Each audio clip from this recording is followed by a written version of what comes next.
You never know him.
Hey, welcome everybody. It is 7 o'clock. Time for Sci-Fi Distilled. Hey, look, we got Doc already here and Chris LaRoche. How you doing, Chris? Hope you're Hi, Chris. hanging in there, buddy. Hope you're feeling better.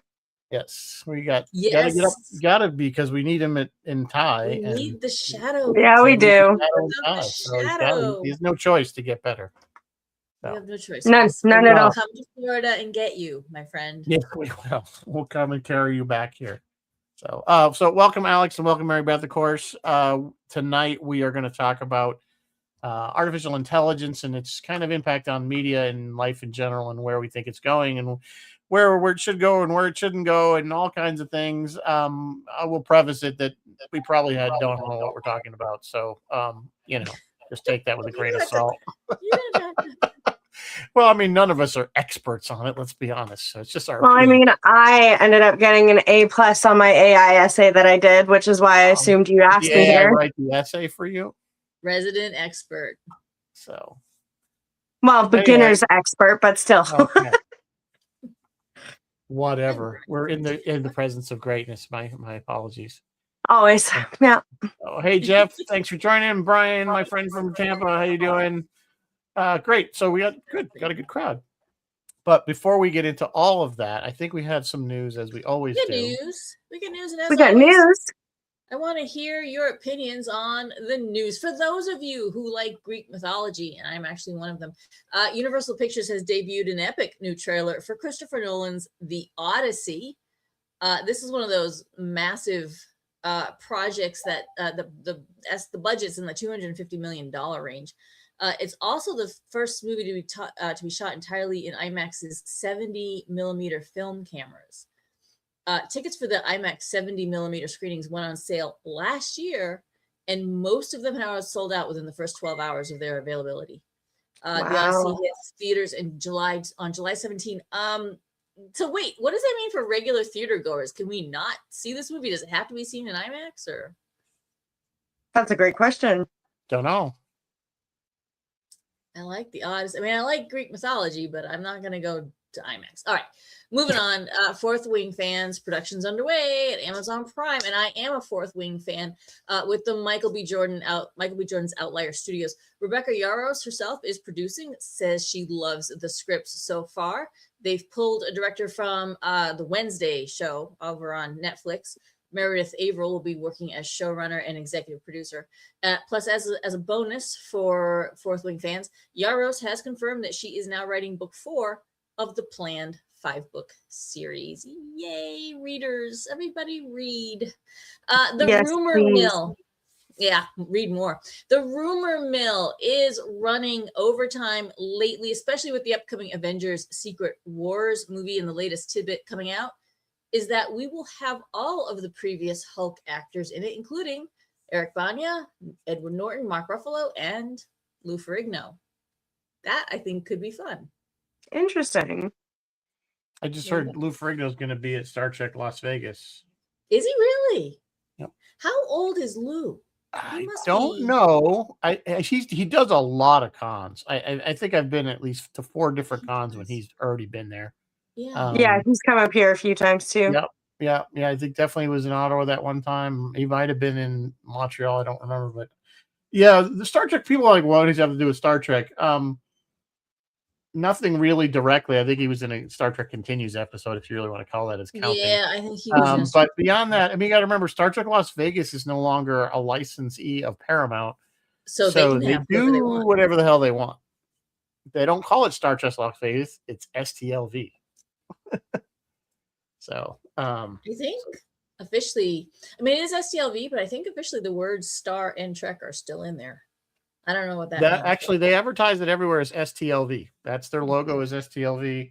All right, but they've in the past few years that I've been going, they always have people from other. Yeah, they have IPs. lost. Last year they had. Well, they're there. They pay to be there, but I mean, like they had Billy D. Williams last year. They had the Barbara Bain and Nick Tate were there last year. So the year before, the year before that, they had Claudia Christian was there. And they always do really well. They had a large part of the cast from Galaxy Quest was there. Yeah, I love that. So, I absolutely love that. Yeah, they're doing that. They're doing how I think I told you this. The last few years they've done live readings of different movies. Or so the first year they did Plan 9 from Outer Space. They get a bunch of actors and they read their different parts, kind of like a radio show. They actually did last year. They did War of the Worlds. This year they're doing Galaxy Quest. So did you know they do that for creation cons for Supernatural too?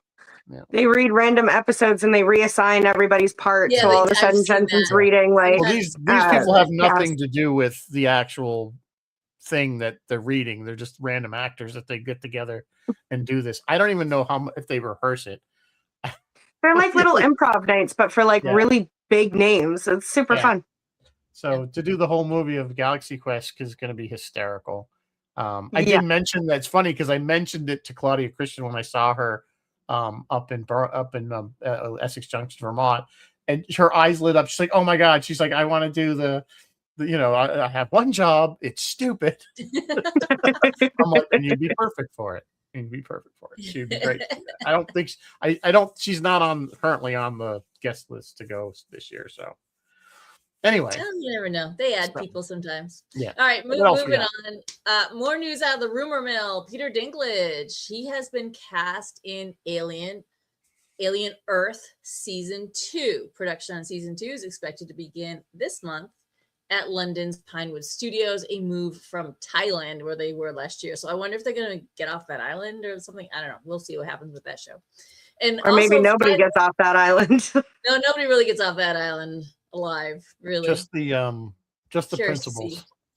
Yeah, just the principals. Just those who have plot armor. And the puppy dog alien guy. The puppy dog alien, yeah. Puppy now. And the octo eye. Yeah, that's the best. That's actually the best character in that whole show. That thing wigs me out. Actually, I can't wait for it to figure out how to get inside a xenomorph. Oh, I need to see what happens. Actually, yeah, that xenomorph doesn't have an eye. It doesn't have eyes. Yeah, it does. Doesn't it? No, it doesn't. Well, it was trying to figure it out in that one episode. I'm just wondering if they're going to work it in somehow. I mean, somehow they also turned the xenomorph into a puppy dog, so I'm sure they'll figure out some way to make it happen. Just make it epic if they do. I'm just saying it doesn't. Out of the goat or whatever, and they got it into that guy. So now that it's in a human, maybe it'll figure out the xenomorph. Yeah, I'm very terrified of the human bit because it's got what's his name? Childish whatever. Yeah, Prodigy. Yeah. What is his name? I can't think of it. Like the Peter Pan guy. Yeah. Yeah, I don't want him talking to that thing at all. That we need to maybe do a recap of season 1 right before season 2 debuts because I still say the storyline that I know they're going to miss it, but I think it would be cool. Is the whole problem that Weyland-Yutani originally wanted the xenomorph. They're the ones that brought it to Earth, right? Right. And the other company basically stole it from them. And I'd love to see them at some point sending the message to the Nostromo to go to stop at the planet. Like, okay, our main plan got screwed up. So we're gonna hey, we got a cargo vessel really near there. Why don't we make them stop and get one? And you know what I'm saying? I think this was set in between. Cool way to pull it together, but they won't do it because it's a good idea. Boy Cavalier, that's his name. Boy thank you. Cavalier, that's it. Lola But Pablo isn't Alien Menendez. Earth set between Alien and Aliens? Like Alien should have already happened? Or am I misremembering that? Well, it's possible, but again, you remember it takes like 75 years to go to LV-24C or whatever it was, 426. Yeah. 426. That flashback scene puts it like right bang on dead parallel to Alien. Yeah. I think they Okay. could easily, I think they could easily, with the time it takes for things to even probably to get a message across or something. I don't know. Yeah. It probably doesn't make sense because clearly they don't have faster than light travel. So I mean, there's a lot in that series that doesn't make sense, so why not just add on to the pile? Yeah, I mean, they could have subspace radio. They just don't have subspace propulsion. Yeah. Something. Yeah. Yes.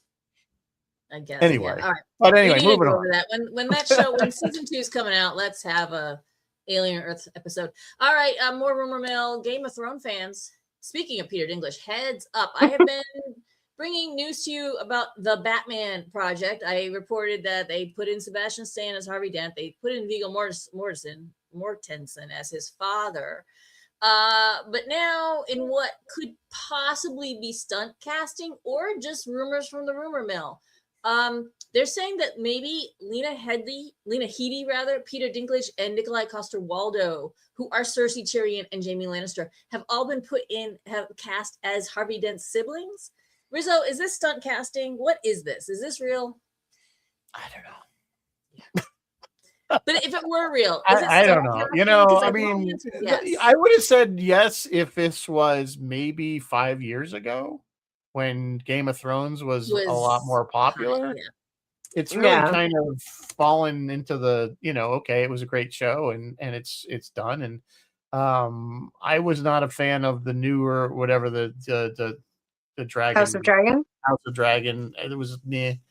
And I'll tell you what actually was good was that new one that came out, the Knight of the Realm there, or whatever. Yes, that was good. It was better than I expected it to be, and it didn't have all the baggage. Different. Yeah, it didn't have all the baggage of Game of Thrones with dragons, and I mean they mentioned it, but like, and I hope they can keep it up over the next. Yeah, there's supposed to be another season of it. So what is it called? It's called Knight of the Seven Realms or something. Knight of the Seven Realms. Yeah. Yeah. Yeah, it's kind of good. It's like its own little encapsulated story in that universe. Yeah. So Sarah Duncan the Tall. Yeah. All right. News from the well. I'll do news from the well. Why not? For some reason, this story came up in my feed. I feel like I've already reported this though, and I was asking Rizzo if I already had. Starship Troopers may or may not be getting a reboot over at Sony. I heard that. The creative team includes Neil Blomkamp of District 9. And the film is aiming for a more faithful adaptation of the original book, including those powered armor like mech suits that they had in the book that they didn't really have in the movie. What do you think, Rizzo and Alex? What do you think? Does Starship Troopers need a reboot? If they're going to do it and keep it to the book, I think it could work if they do it more. Like, I love the original one because of its campiness and it's kind of tongue-in-cheek on itself.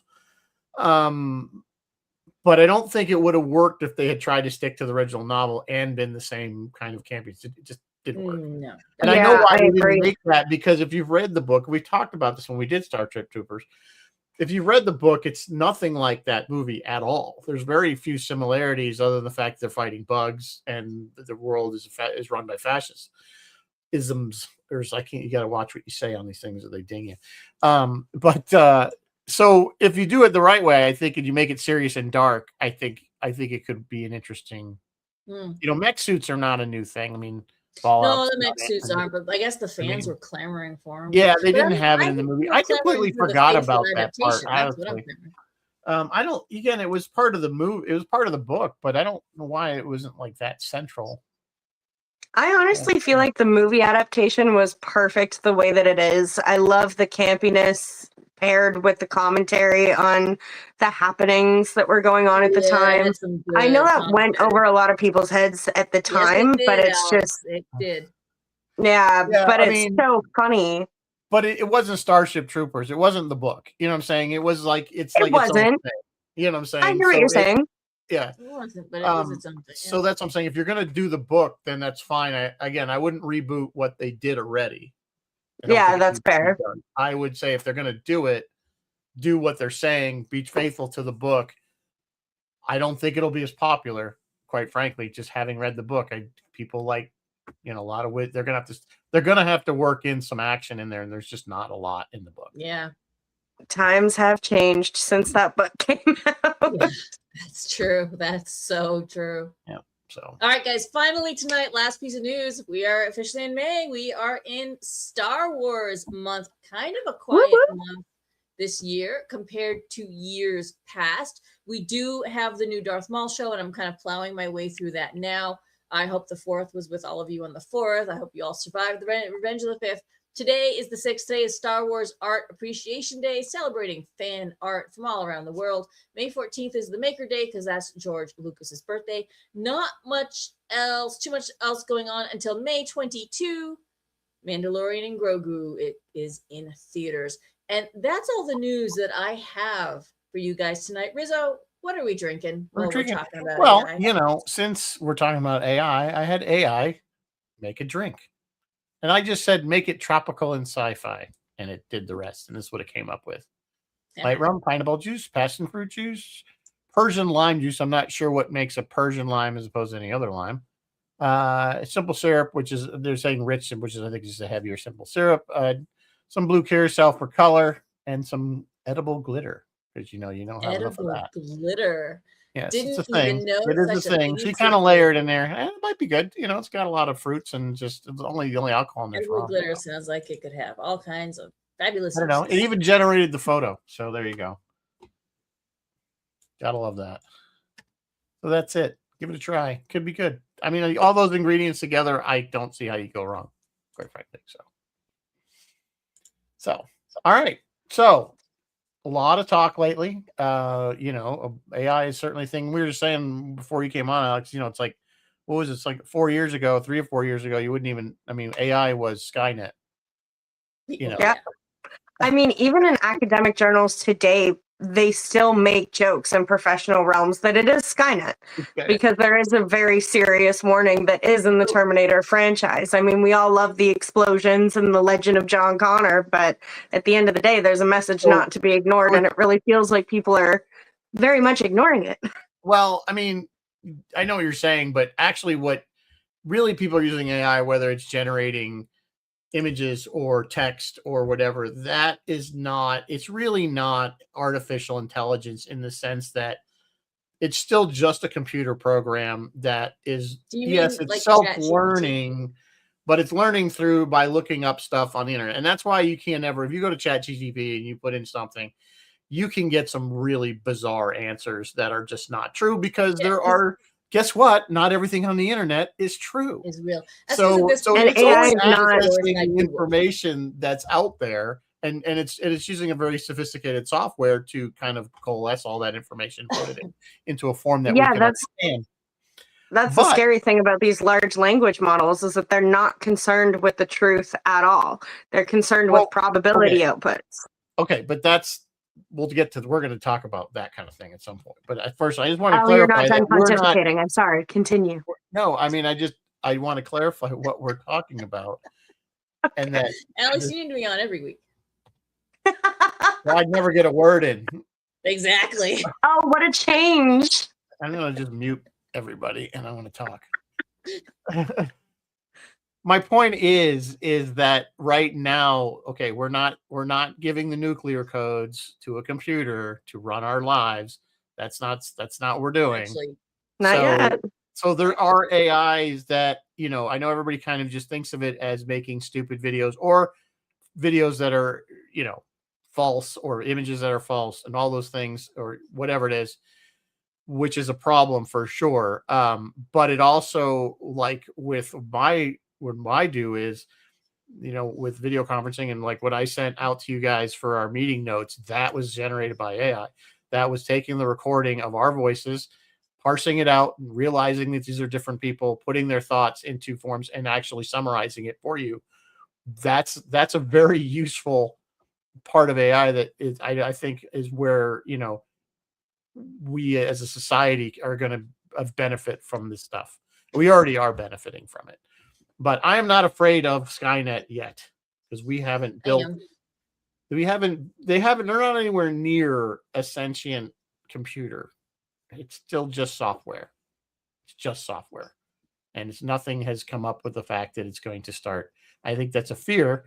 And I think it's something we have to be aware of. We don't want, eventually the machines will start building the machines. And that's when we got to be careful.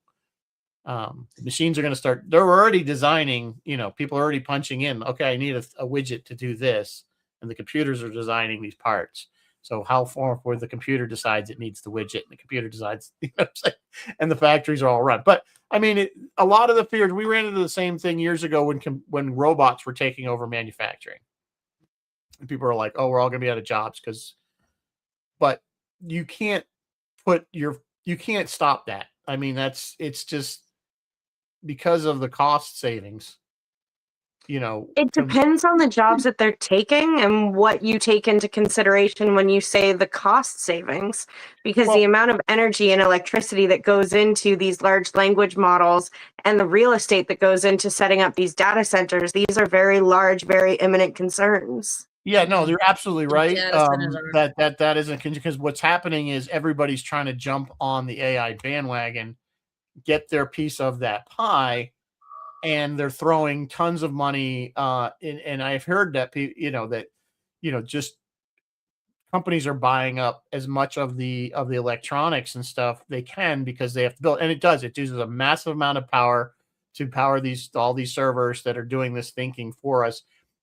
I'm sure technology will catch up to the point like it always has. Things are getting always faster, bigger. It'll catch up, but how much of humanity is going to get culled in the meantime? I mean, think of how long we've been worried about gentrification. That's all just going to get streamlined because we need more and more real estate that the planet just doesn't have. Well, I mean, there's the thing. There's a huge problem. I mean, if you get a chance. What's that? Can you put the comments up if you get a chance? Okay. Dr. Alexander. Yeah, I can't see the comment. Hilarious, and Dr. You Alexander. can't see the comment? Well, I can't see the comments. No. I'll put up Doc. He had to take a medical AI ethics course. Here, I can also. What I'll do is I'll make it scroll when it scrolls at the corner. On there the screen you go. There, so you can read them. That's there. It's hard to see. Bill. So did everybody get that? Can I take it down? Yeah, Doc, I'm super worried about them putting AI into medical systems, like especially training for psychology. There's so much nuance in human experience and understanding that goes into that AI is just not going to get. And I worry about how many people are going to get misdiagnosed, mistreated until they're dead because the problem hasn't been actually fixed. Well, again, we're in the infancy of all of this. And it's all developing literally day by day. They are welcome to the discussion. They are already using that technology in medical fields already. But again, it's not grok. You know what I'm saying? It's not. We kind of. I just don't want to see people lump everything into one bucket and call it all AI. Or you know what I'm saying, or make it. There's the chat GPTs and the groks and all that stuff that does.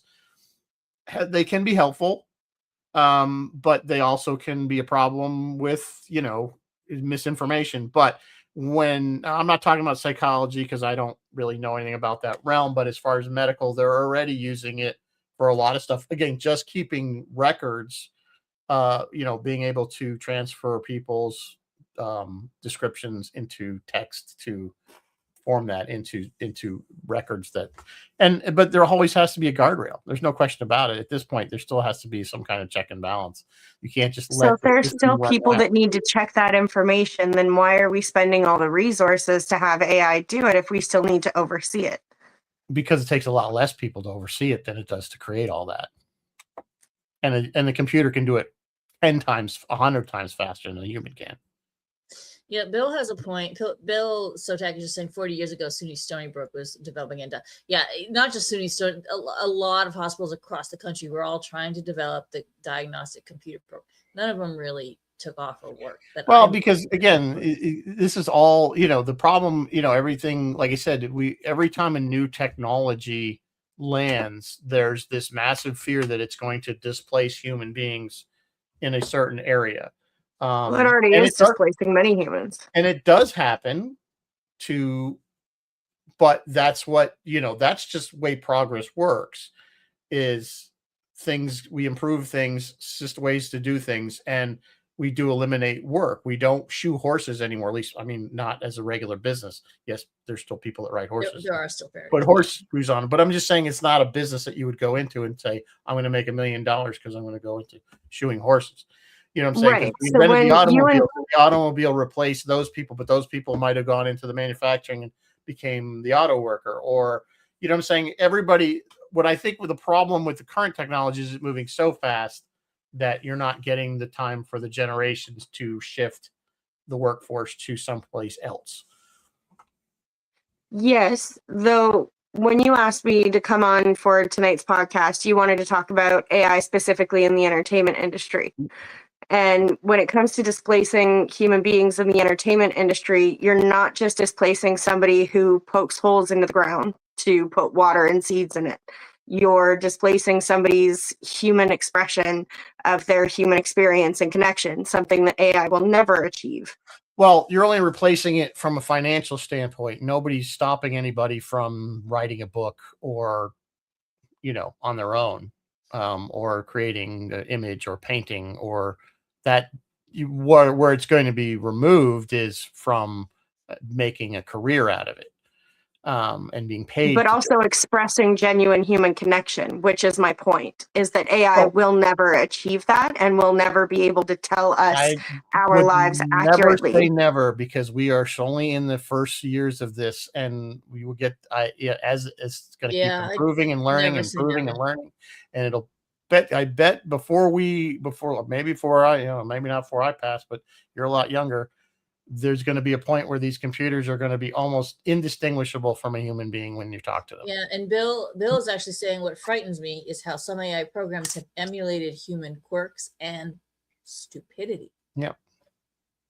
Well, the thing with that there as well is the probability models that are underneath these large language models, or the probability processes that are in these large language models, is that it takes in everything that's on the internet. Now, we have been on social media for decades at this point, so it's taking in all of these mouth-breathing, airheaded commentaries, and it's putting it into its own information. And like I said, it's based on probability, not truth or anything philosophical. It's based on probability. Have the wherewithal to discern yet, right. And there's so the more stupidity that's out there, the more it's going to put out to its people that are asking it questions and prompting it.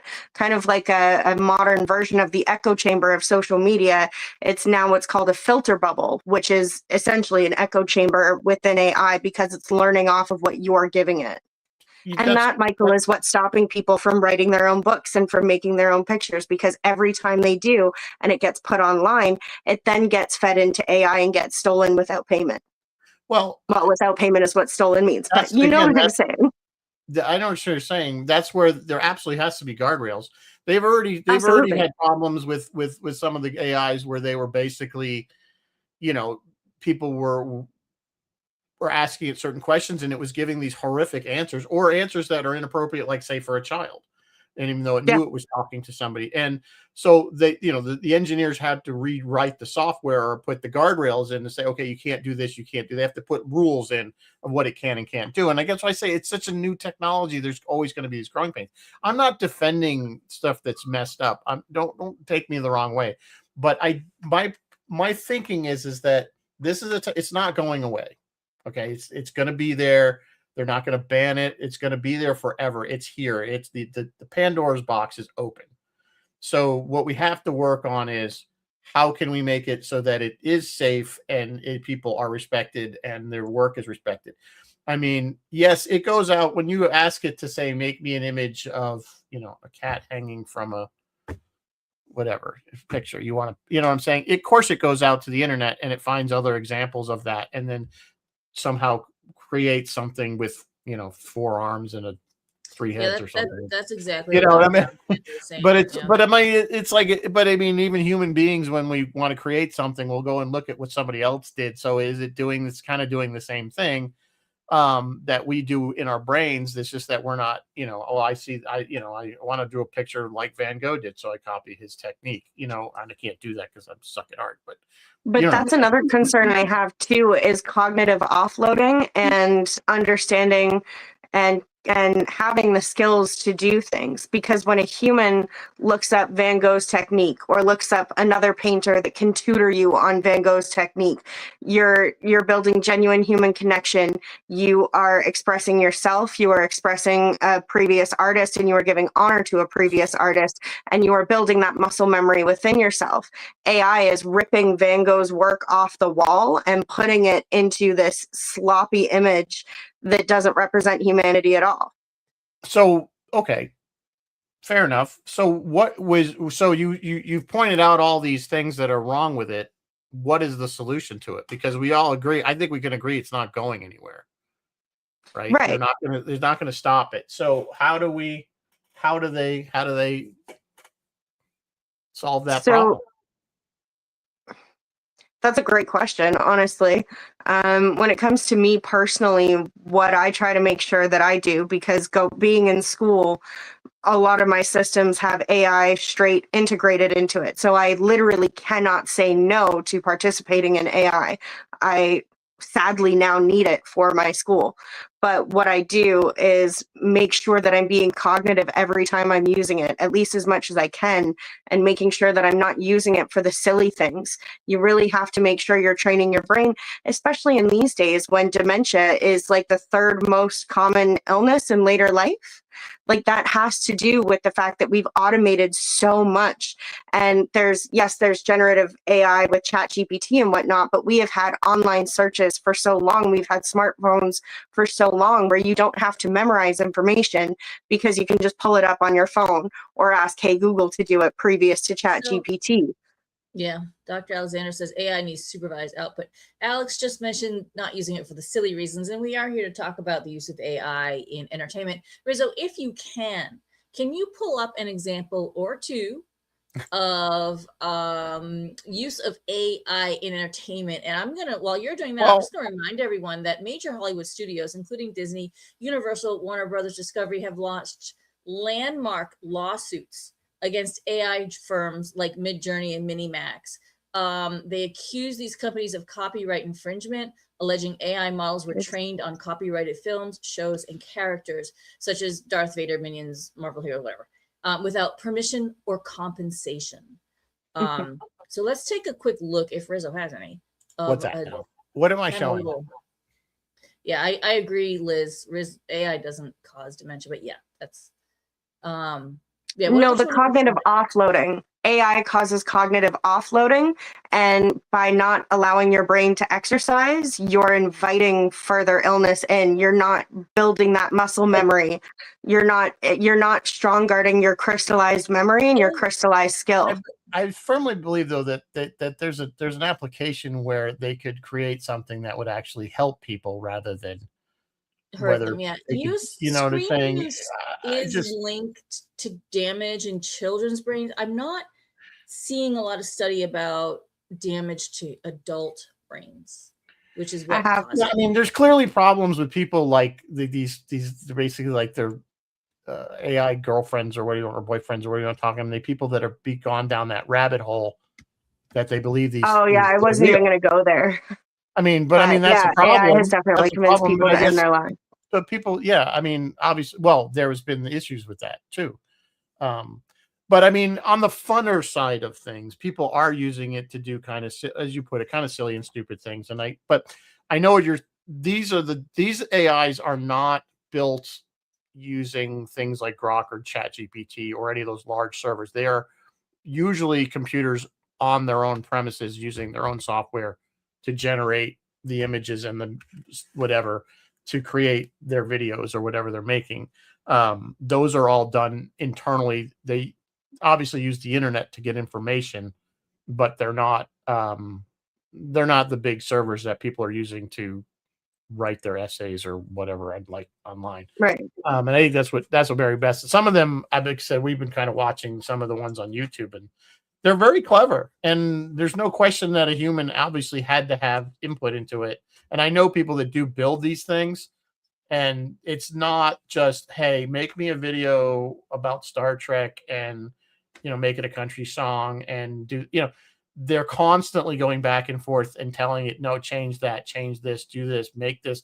So there is quite a bit of human input into it. I mean, there has to be at this point anyway, whether that'll change at some point. But I still think there's going to be somewhat of a creative outlet for people. It's just a different one than is traditional with them physically writing a book or painting a painting. You know what I'm saying?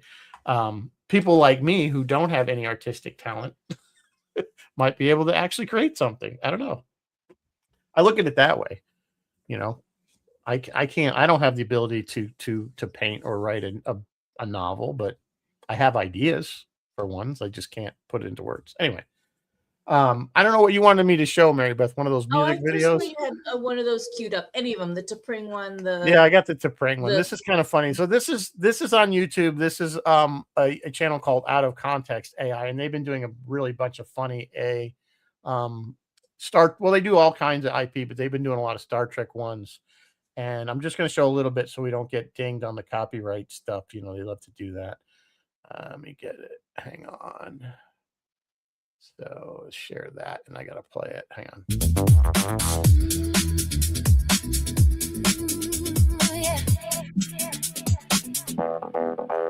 Captain Jim is scratching his head, looking quite perplexed. Altair 6 is waiting, but he doesn't know what's next. Poor Checo's at the console saying, sir, we've changed the view, while Spock is in the turbolift without a single clue.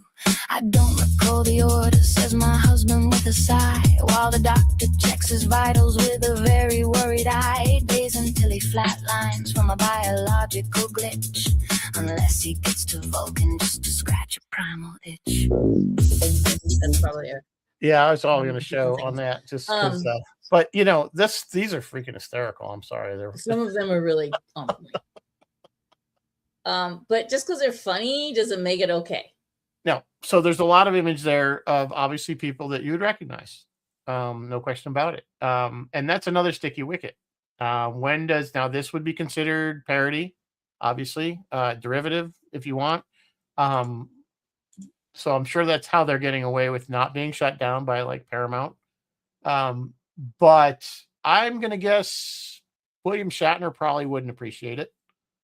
No, considering his last response to AI creation, I'm going to go with not at all. Again, but does it fall under, and I don't know, I'm not a copyright lawyer by any means. I don't play one on TV either.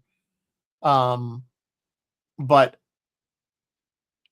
does it fall under the same parody rule? Does it fall under the satire rule? Does it fall under the satire rule? That's how Saturday Night Live gets away with skewering exactly. politicians and I think that's how they are. Clearly, I think it must be because all these actors would have shut down, SAG would have shut it down a long time ago. They would have said no. Well, SAG is like buried under all of these lawsuits because they are trying to bite off far more than they can chew because that's what AI is doing.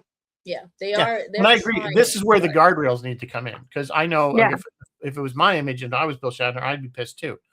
And the difference with Saturday Night Live and those types of parodies is that they do hire other actors to play those parts. It is very clearly not actually, Donald Trump or Hillary Clinton that's up on whatever stage they're on. You can clearly tell it's a very famous Saturday Night Live actor. No. So Bill is asking, which was they get away with it because they're short. They're really not. They're like 4 or 5 minutes long. So I wouldn't call that short. And the footprint to make those videos, even just 2-3 minutes long, is insane. Yeah, and these are the ones I'm talking about. These people are not creating those online. Those are being created on their own PCs, so to speak. I'm sure they may have a bank to create it, but they're using their own software. Obviously, they're using information from the World Wide Web to get that, that type of image and have the computer create it. I know our own Darren is even using it for stuff now. Darren Doctorman, some of the stuff he showed us that we're going to be using at the set tour is AI generated, and it's amazing stuff. It really is. Well, like an example, so something we're kind of walking the line, not walking the line, but that may become the norm of the future is James Earl Jones gave his voice to the Lucas Foundation. He said, you can use it for Darth Vader for in perpetuity. I was literally just watching Ahsoka where they used his voice in there. Yeah. Major Barrett did the same they thing. Have his permission. So therefore, in my mind, I'm thinking, okay. Well, they wouldn't generate an image of James Earl Jones, of course. But in my mind, like, okay, let's say it was an actor with a face, and he said, yes, you can use I'm going to die, but you can use my voice. Then would it be okay to AI his face up to go with the voice? Like, how would that work? Or what, well, that would depend, I think. In my opinion, like logistically speaking, yes, that works. There was a contract, there was an agreement, there was consent given. Consent, exactly. Well, they gave consent for his in voice, not necessarily his image. Yeah, I get. He was a bad example. I'm trying to think of an example. Yeah. Well, there was. Well, again, I knew years ago. Like Tarkin, they got somebody trying to use Tarkin's a great example. Well, I'm just saying it goes even farther back. The famous Western actor, Clint Eastwood. No, go back farther than that. John Wayne. Yeah. So there was a big case with John Wayne, and people were trying to use his image after he died. His estate, his family were fighting it, to saying, you can't use it. I don't remember how that turned out. But that was one of the earliest cases of people trying to use an image of somebody who is deceased, but they're still doing it now. They're just doing it when they're still alive. They don't even wait till they're deceased, obviously. But yeah, again, I don't know. This is where I definitely believe that from the entertainment industry, the guardrails need to be put up. To protect the actors. But the other cool thing about this is and this is maybe my starry-eyed vision of the future, is that we can get Bill Shatner in forever because they can recreate. You know what I'm saying? Or we can have I should say Bill Shatner, but we could have Captain Kirk. Forever doing new material. Indiana Jones, we can have, they did some amazing stuff with Harrison Ford. Now Harrison probably doesn't want it. Probably I don't think Bill wants it either. Although Bill's okay with unification. There's nobody showed him what it can do. Yeah. But I mean, that's the thing. Eventually they'll be able to recreate anybody down to the point where you couldn't tell they're already getting close to that. We've seen the deep fakes. We all do during the second season of Mandalorian, that final episode, we see Luke Skywalker, spoiler alert, in case you haven't seen it. That was amazing. And then literally a month later, a few weeks later, somebody came out, deep faked it even better than Disney did it. Just take a look at that lightsaber battle that you sent me between Darth Vader and Obi-Wan from the original trilogy. Yeah. Like how better that battle looked because it was deep faked. Yeah. But philosophically, you've got to ask yourself, Alec Guinness didn't even want to, after Star Wars, he didn't even want to be associated with it afterwards. So would he appreciate that his image was recreated yet again? Probably not. We will never know since he's no longer with us. But right. But philosophically speaking, those are huge questions to be asking. Have some kind of. But again, the laws allow it because, again, if it's, and I don't know about recreating what was already done, but if you're basically parroting it or it's satire, then it becomes perfectly legal under copyright law, at least in this country. So that's basically how they're doing a lot. Now, I think, when we saw the Otoy video, which you guys haven't seen that, it's amazing. That was not AI. That was computer generation, but it wasn't AI. They were using very new technology with that because they were mapping Shatner's image over another actor who was actually giving the facial expressions, and the computer was interpolating, interpolating. I remember it was Sam Witwer. It was Sam Witwer, right?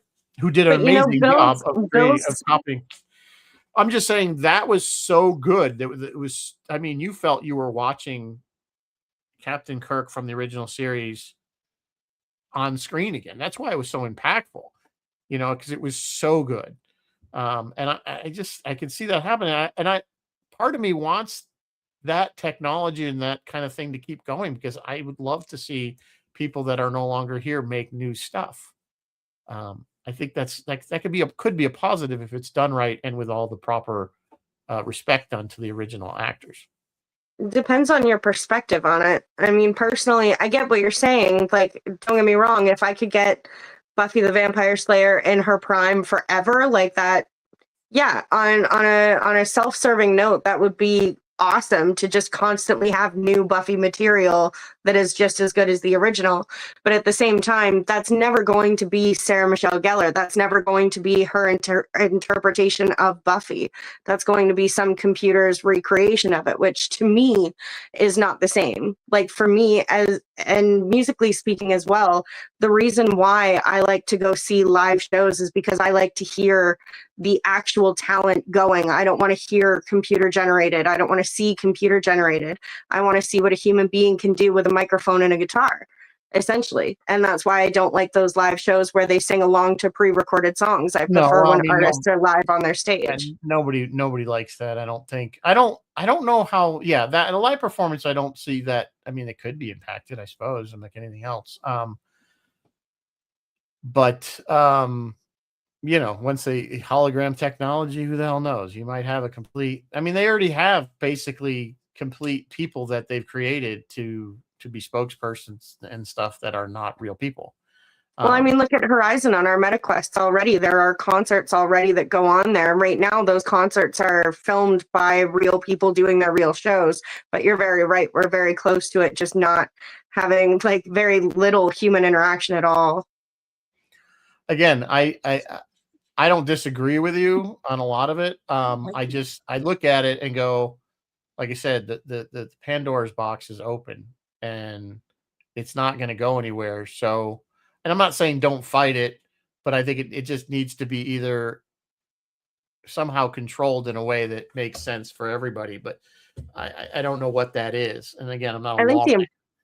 I think the important thing is just absolutely understanding what these large language models are, what AI is whenever it becomes whatever it's becoming, because the biggest problem is misinformation, people not understanding how these systems work, meaning they don't understand how they create the problems that they do. So I think, honestly, the age-old knowledge is power. That's kind of my stance. Yeah. Understand absolutely everything. Go into everything with your eyes wide open. Ask all the questions, no matter what seems stupid. It might be stupid, but you might be better informed. Who knows? I agree. I mean, absolutely. Certainly under the current AI generated answers that we're getting, you have to look at everything and cross-check everything because it's coming up with stuff. Now, this is an interesting question that Doc asked. And I don't know if you have permission, it doesn't become parody anymore. Then it just becomes content that, I mean, it still can be parody, but it doesn't fall under any copyright laws because you have permission to use said image. So it doesn't really apply, in my opinion. Again, not a lawyer, and I don't play one on TV. So take anything we say with a massive grain of salt. Yeah. I don't know. What is that? I'm trying to read some of the comments. Yeah, John wants AI to recreate Star Trek animated series without updated graphics, animation, but using the original voices and do it just 3. So same stories, John. Just John, I've had that idea long before AI ever came around that they should take those old Filmation original series, animated series, take the voices, strip out the old horrible Filmation music, redo the animation so it looks better. Thunder the Barbarian. Thunder was good by itself. I don't think that really fell under the. To be redone. I mean, the film. But I'm saying take those Filmation stories, those original animated stories, which were all good, well written stories because they were written by the same people that wrote Star Trek or the TV show. Get rid of the horrible Filmation music. Get rid of the horrible Filmation graphics. Put something better in with the original music, and I would say it would make money. It would pay for itself 10 times over. Because you had all the original actors doing the voices. Well, except Walter was the only one they didn't have. Yeah, well. So, anyway, but I've said that for a long time, and I think a lot of people agree. Why Paramount does a lot of things. Let's just face it. I don't know what they're thinking. Wait, I'd love David, to be what a do you fly think? on the wall in some of Images their meetings and And the go. rights are passed PASSED to the family, passed to family. Then it What is do a you- breach of limited rights. Yeah, David, you lost us. So if images are used and the rights are passed to the family, then it's a breach of limited rights. I don't know. I don't follow you there, Doc. Possibly. I don't know. That's interesting. I think most of a famous actor, their image becomes copyright in itself, their image. And I think the family can own that as a physical, so to speak, thing Carrie that they Fisher. can control that image. Yeah. Like Carrie you Fisher can't use always like famously Elvis said, "I'm anywhere not you Princess want, Leia. She's her Yeah. own person. She just happens to have my face." Yeah. Right. I think it's going to become commonplace for actors as they, retire to have contracts. Yes, you can use. No, you cannot use. Especially Yeah. ones that play. Or they're going to give it recurring characters. to an estate as part of their legacy, saying, "I'm giving this to my family. I'm giving this to my estate," that they can control. That they can use my image to continue to make money off of me. Yeah. So, yeah, and I know, like I said, the stuff they're doing is amazing.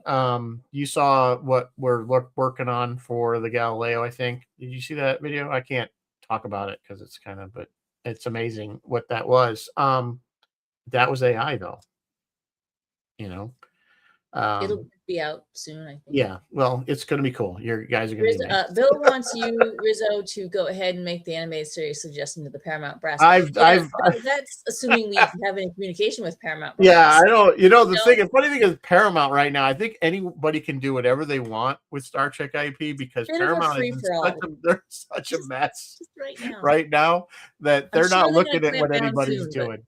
They're not looking. If you want to go make your hour-long fan film, go for it. Doesn't matter. Now's the time. So, yeah, no, this is all really good stuff, and I know that I didn't expect us to come up with any answers. If we did, probably doing something else. If we did, Nobel Prize, please. Exactly. Yeah, exactly. With that, but I'd love to, but it's. I think again, this has always been going all the way back to when computers first. I mean, Mary Beth, you're close to my age. I mean, I remember when a computer had to be run by a card that had a bunch of holes in it, and you stuck that into a thing. Computer. Oh, did I set off your Alexa? You set off computer. Stop. See, AI's taking over. Yeah. She's been turned off. She will not talk to you. She will not mine are here, but they are always listening. Yeah. Anyway, sorry, you were saying something else. But I'm saying back in the day when I first started using computers, I'm sure some of these guys on here know, you had a card with a bunch of holes in it. And you ran it through a thing, and that's how you program the computer to tell it what to do. Yeah. And then we moved up to cassette tapes, regular audio cassette tapes. Remember those? And you'd put them in a cassette player and play it into the. I remember that. I remember seeing the wheel, the big. Yeah, well, those are like the bigger. Yeah, those were the big servers. I'm talking like stuff we got to use in middle school or high school. And then, of course, the personal computers came out, was Apple and everything, and the desktop computers, and then the internet. Remember, most of us grew up in an area where the internet was not a thing until we were all adults. I was, and what a boom that is. And we somehow survived. Yeah, we did. That's what I was about to say. The cognitive offload fear has been around since computers, and we find new things to unload into our cognitive. I'll tell you, it's so funny because when cell phones first came out, I mean, cell phones really were late 80s, I think, when people started being the big giant ones. You saw them on what was that movie? What was that show? Miami Vice. Also Saved by the Bell. Mulder on Xbox had a big honking sat phone like this. It was or they had the phone in the car. That was really cool. I remember a friend of mine he had a phone in his car. You know, it was a cell phone, but it was built into the car. But it was like this massive honking So piece of when we Yeah. got our first phone, me and my wife shared a phone. We only got one because we only had it for emergencies. You know, had the cell phone in case, you know, whoever's going somewhere, we take the phone with you. And now, you know, here we are in 2026 and we can't live without these damn things. Not only they've gone, of course, beyond was about 07 when the smartphone came out, and we've gone beyond. It's not a phone anymore. It's a computer. But like that's the thing. I worry. So have you guys heard about the frog in the boiling pot adage? Yes, yes, of course, that it heats up so slowly it doesn't know it's dying. But that is the problem with cognitive offloading and everything that's coming with it, is that it's been a part of our fears for so long. We don't pay it the attention that it deserves, when really the statistics are rising at dangerous heights. So like those statistics of what?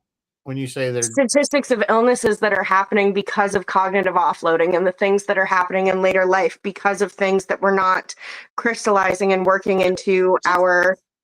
Just so our whole audience is up to speed, cognitive offloading is a really fancy way to say not bothering to store information in your memory. Like when our parents were young, they knew everybody's phone number. I don't know anyone's phone number. I remember my home phone number from when I was a kid. So okay, I remember my brother's phone number. Let me just get this clear to the audience. What happens is this has unintended, especially for children, psychological and cognitive consequences, which means neural connections that help you access information kind of weaken or die. So that is bad. Like, I get that is bad.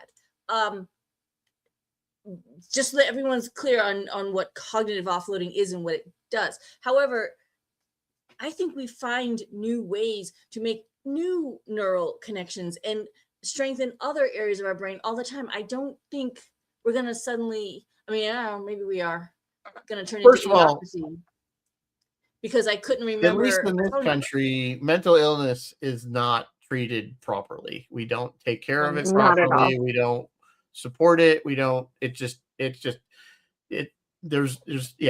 from a government level. It's just people are just kind of cut loose, and if you can afford therapy, great. But if not, which most people can't, and that's why we have, I think, a lot of problems in this country. Part of it, anyway.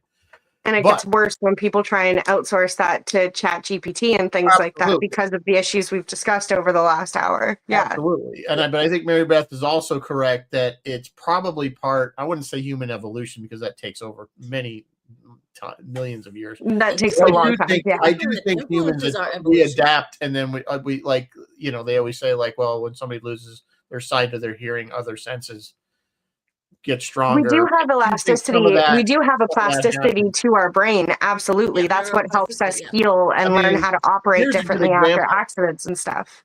Here's at least my thing as an example. Okay, I have the phone. I love the phone. I can't do most things on this phone that I would do on my computer without any issue on a bigger screen.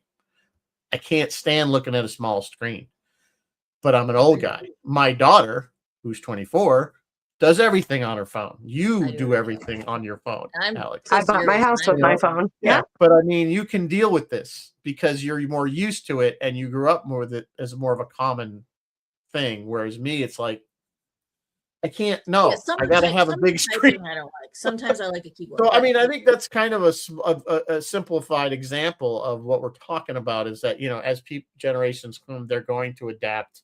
Yes, they don't remember things. Somebody pointed out the calculator, you know, that you don't need to do your tables anymore. But, you know, quite frankly, I still I have to think about math. Now, you're right. Math is one of those things that kind of is scary, because you see that you go to the grocery store or the gas station and you give somebody a 20 and you say, oh, wait a minute, I got 15 cents to round it up, and that throws them off because they've already you put 20 in there and the machine's going to tell them what the change is. Absolutely. And that again is an extremely simple example of a very important, complex problem, because so much of our daily lives are in bureaucracy and understanding numbers and how they generate, where they come from, how we can tabulate what's happening in our lives and our politics and our societies. If we don't have an understanding of that number, then we no longer understand how the government is screwing us over. So then we Well, just kind of become these blank then you- slates I for agree with far you. more Yeah. powerful people to We've all use. seen the And again, movie that's Idiocracy. why, at least in this country, they're trying to keep people stupid, because that was how they make dumb decisions. Because that way, yeah, they didn't know how the That's my government little was screwing soapbox that over. I'll step down off of, because we don't like to go too deep into politics here. But Yeah, I fair. think most of you guys probably know where we stand. So it is already 8 o'clock. I knew this was going to be a fast discussion. Yeah, Oh, yeah. absolutely. It was We good could stuff, go for though. It was another really good hour on this stuff. one. Like I said, I don't have it. I wish there was a simple answer. There's not. As do I. I say keep it away from children. Oh, 100%. Yeah, that's a good Other point. than that, And I don't know what else to do certainly, about I it. think that would be like the first step. Definitely is, but that's it's funny because me as a parent, when my daughter was growing up, I kept her from watching certain things. For instance, when she was in middle school, The Walking Dead was a very popular show. I watched it. She wanted to watch it because her friends were watching it, and I forbade it because I Right, felt John. that was way too much imagery, too much shock. I mean, especially when they got to the point where they were killing, with these bashing people's heads in and showing it. Wasn't even implied.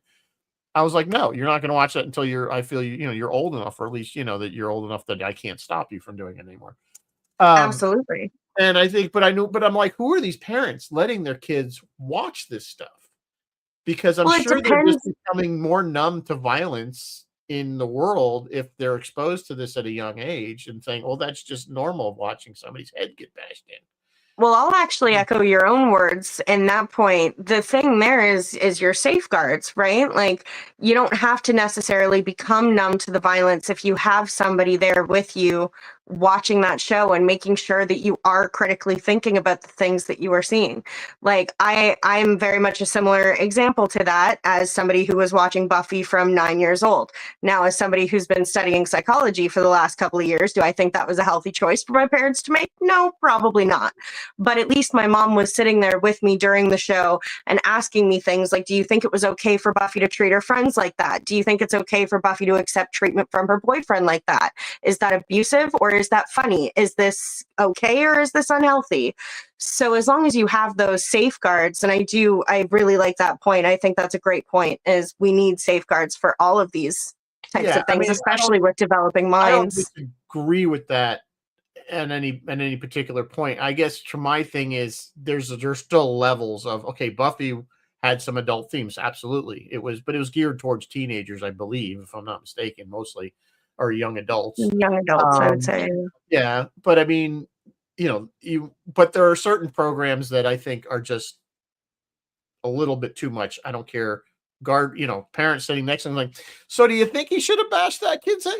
Just the image of it, you can't take that back. You know what I'm saying? Once somebody does something like that, you can't remove it. It's in there forever. And that's what the thing is, as a parent, you're like, you don't want that to be that at that age for them to process something like that. And that's fair. Just my feeling. You And don't it's up want to them in every there. parent to make that decision. I'm not going to tell another parent they shouldn't do it.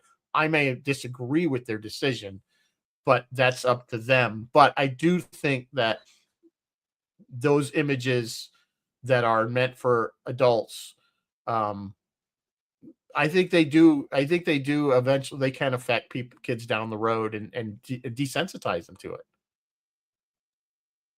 I mean, as long as there's that kind of violence on the news for kids to be seeing anyways. They don't show it that graphically on the news, though. They may say, I don't know. The executions I've seen on the news, like pre-AI, yeah, it gets pretty bad.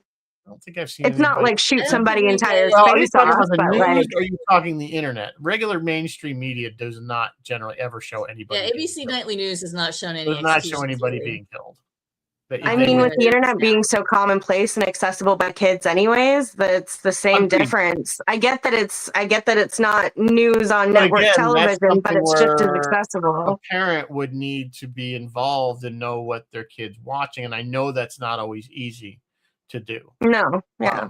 And believe me, I know it's super. Believe me, sit the kid in front of the television. It's the electronic babysitter. We've been calling it that for decades.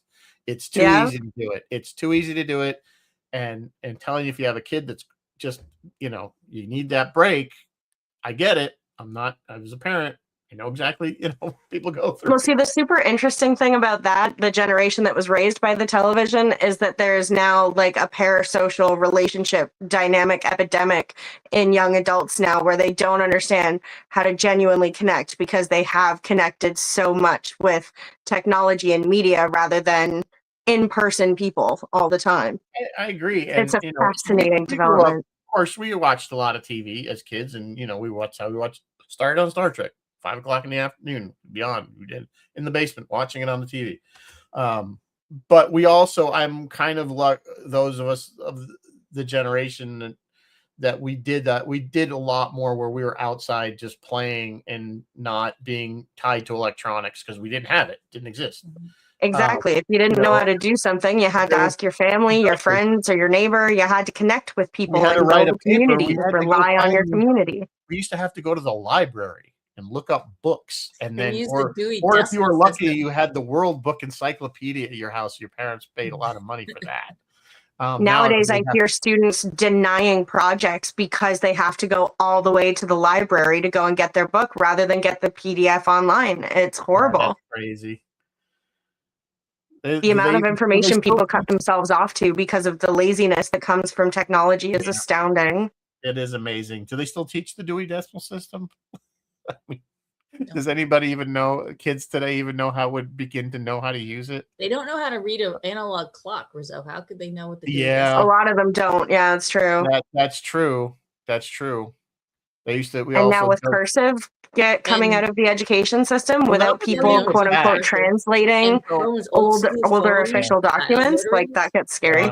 They're actually bringing that back now. Apparently, are they? I didn't know that. I hope so. I just saw a thing. I would definitely hope so. That they're going to start mandating it be taught in schools again.